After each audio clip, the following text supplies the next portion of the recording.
नबी सल्लल्लाहु अलैहि वसल्लम का फरमान है, अल कुरानु शाफिउन मुशफ़्फ़ाउन, कुरान मजीद जिसका सिफारिशी बन के खड़ा हो गया वो सीधा जन्नत में जाएगा। कुरान उसका हाथ पकड़ के जन्नत में ले जाएगा। अल कुरान मन जालहू अमामहू, जिसने इसको अपनी ज़िंदगी की किताब हिदायत बना लिया, गाइड बुक बना लिया, इसके मुताबिक चलता रहा, इसके मुताबिक ज़िंदगी गुजारता रहा, क़ादहू इलल जन्ना, कुरान उसका हाथ पकड़ के जन्नत में ले जाएगा। कुरान उसका हाथ पकड़ के जन्नत में ले जाएगा।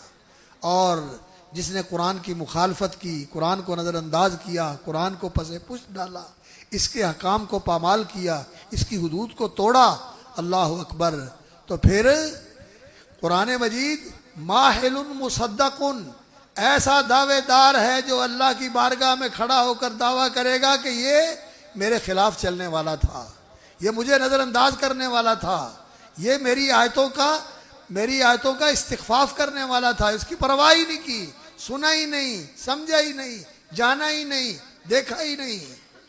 तो फिर ये ऐसा दावेदार है कि फैसला कुरान के हक में हो जाएगा और जो सामने खड़ा है उसके खिलाफ अल्लाह की अदालत डिग्री हो जाएगी। और कुरान जिसने इसको पसे पुश डाल दिया, इसको इस अमल न किया, इसकी पैरवी न की, तो साक़हू इलन्नार, फिर कुरान हाँक के उसको जहन्नम में ले जाएगा और जहन्नम से निकलेगा भी नहीं वो। हदीस में आता है, रसूल अकरम सल्लल्लाहु अलैहि वसल्लम ने फरमाया, अल्लाह के नबी सिफारिश करेंगे, फिर अल्लाह के नेक बंदे सिफारिशें करेंगे और लोगों की सिफारिशों से अल्लाह रब्बुल इज़्ज़त लोगों को जहन्नम से निकालेगा। फिर अल्लाह रब्बुल इज़्ज़त पूछेगा कि जहन्नम में अब कौन रह गए हैं?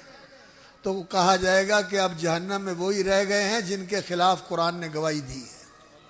इसलिए मेरे भाइयों, इस कुरान से मोहब्बत करो, इस कुरान को अपनी ज़िंदगी का रहनुमा बनाओ, इस कुरान मजीद को तिलावत भी करो सवाब के लिए, ये इबादत है तिलावत करना, लेकिन कुरान समझो भी। कज़ालिक युबय्यिनुल्लाहु लकुम आयातिही लअल्लकुम तहतदून, अल्लाह ताला अपनी आयतें तुम्हारे लिए वाज़े करता है, लअल्लकुम तहतदून, ताकि तुम्हें रास्ता मिले, तुम्हें रहनुमाई मिले, तुम्हें पता चले कि चलना कैसे, तुम्हें पता चले कि करना क्या है, क्या करना है, क्या नहीं करना।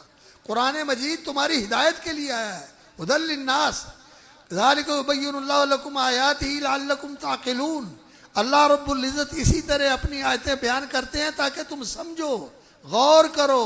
ज़ालिक युबय्यिनुल्लाहु लकुमुल आयाति लअल्लकुम ततफ़क्करून, इस पर गौर व फिक्र करो, लियदब्बरू आयाति, इस पर तदब्बुर करो। कुरान समझने के लिए आया था,